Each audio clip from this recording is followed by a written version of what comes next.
Hello there, very good afternoon and welcome to Lunchtime News on TV1. On behalf of the Newsfirst, the voice of the people, I'm Martin Satyanesan. Let's start off with a look at your headlines for this afternoon. 14-day mandatory quarantine in effect for all arrivals to Sri Lanka. State Minister of COVID Disease Control, Dr. Sudarshini Fernandepule says that vaccines cannot be mixed. United Arab Emirates imposes travel restrictions on Sri Lanka. A tower block in the Gaza Strip demolished by airstrikes. Indian COVID-19 variant spreads to 44 countries. Now those stories in detail. Another 23 deaths due to COVID-19 were reported in Sri Lanka, raising the death toll in the country to 850. The deceased were aged between 46 and 84. Meanwhile, Sri Lanka recorded a total of 2,568 COVID-19 infections yesterday. Accordingly, the country's COVID-19 caseload increased to 131,098. As of today, 23,607 active COVID-19 patients are receiving treatment for the virus, while 106,641 have recovered. The vaccination program in Sri Lanka is currently underway. Let's have a look at the details. State Minister of Primary Healthcare, Epidemics and COVID Disease Control, Specialist Dr. Sudarshini Fernandepule said plans are in place to inoculate the first dose of the Sinopharm vaccine to 30,000 people daily. Meanwhile, the inoculation process of the Sinopharm vaccine is taking place at several centres in Colombo today. An appointment can also be made through e-channeling platform. The inoculation program of the Sinopharm vaccine took place at the community hall situated along the Dali Road in Maradana, with many people lined up to receive the vaccine. Meanwhile, people aged between 30 and 60 were inoculated with the Sputnik vaccine at the Professor Edirivira Sarachandra Vidyalaya as well.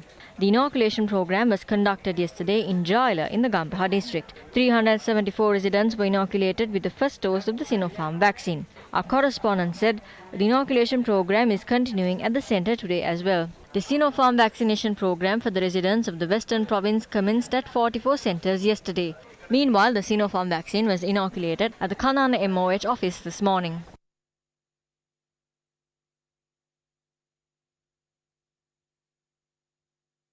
දැන් ඔබතුමිය මේක සල්ප වේලාවකට සඳහන් කළා එන්නත් දෙකක් භාවිතා කිරීමේදී ඒ කියන්නේ පළවෙනි ඩෝස් එක එකකිනුත් දෙවෙනි එක තව. You informed tests are currently being carried out whether it is appropriate to inoculate two types of vaccines as the first and the second doses. However, during the cabinet briefing yesterday, Minister Uday Gammanpilla said there is no issue in doing so. There is a contradiction between the statements made by you and Minister Uday Gammanpilla. ඔබතුමියගේ සහ ගම්මන්පිල මහත්මයාගේ ප්‍රකාශය අතර පරස්පර විරෝධීතාවයක් තියෙනවා. ආම විද්‍යානුකූල විද්‍යාත්මකව ලෝක සෞඛ්‍ය සංවිධානය The World Health Organization has not scientifically confirmed that vaccines can be mixed. Upon confirmation, we can inform the citizens of the country.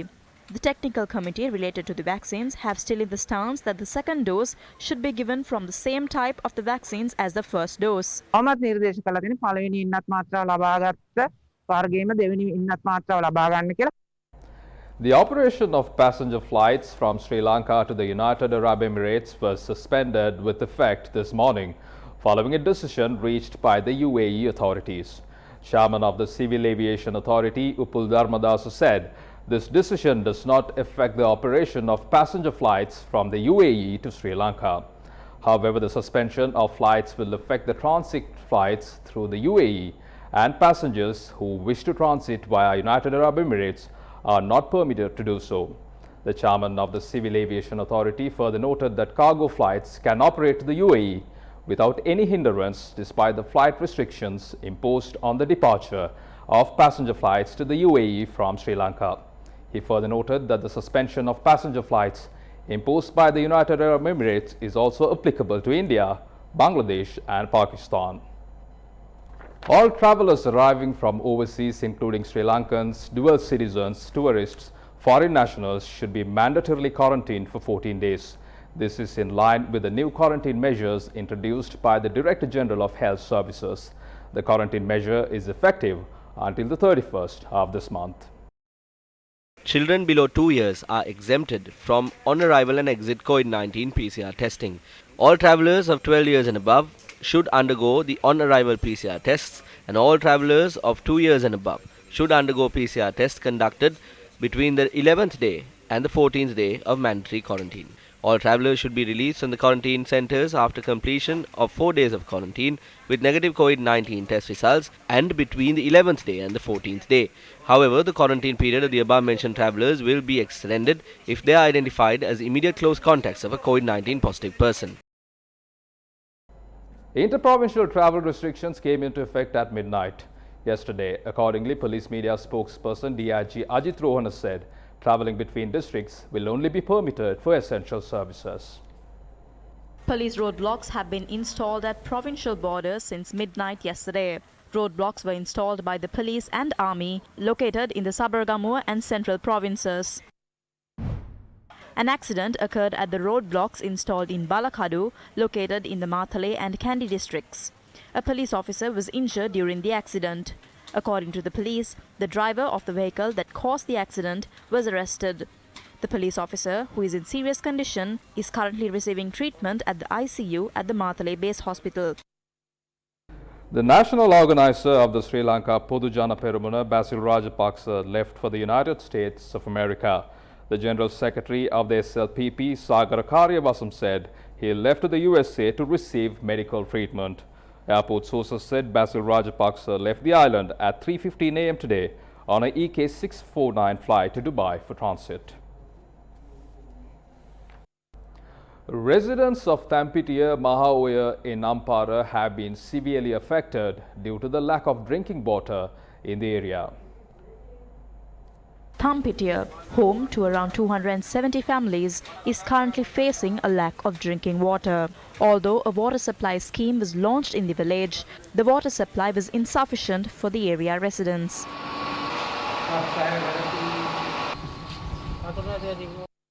Villagers allege that water tanks contain layers of limestone. As a result of this, several villages are also suffering from kidney diseases. Although the Mahaoya Pradesha Sabha distributed water to the villages using bowsers, it was still insufficient. The villagers urged the authorities to provide a solution to this issue. Sri Lanka is a resilient nation. From battling colonialism to natural disasters, we have experienced many forms of strife over the years and prevailed. Last year, we encountered yet another challenge, this time in the form of an invisible organism. But our discipline, adaptability and indomitable spirit helped us overcome that challenge. Today we face the same challenge in a much stronger force. When spirits were low and hopes seemed bleak, the Nagitimu Sri Lanka theme song brought us together last year. It turned into an overnight sensation with people from every corner of the island supporting the song. The initial song was Brainchild of Newsfirst, led by our group director Siobhan Daniel. This year, we have revamped that song with a new twist created by Stein Studios.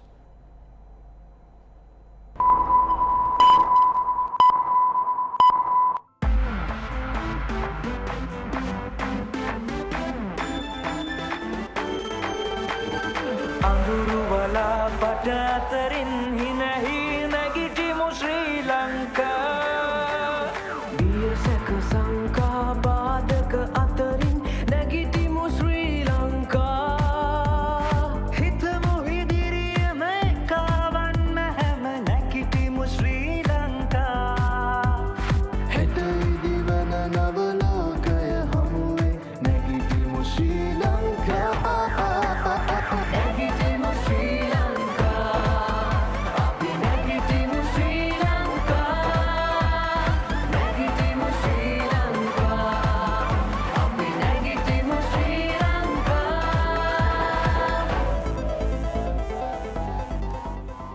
From that, we bring to a close this edition of Lunchtime News on TV1. For details of the stories and much more, simply log on to our website www.newsfirst.lk.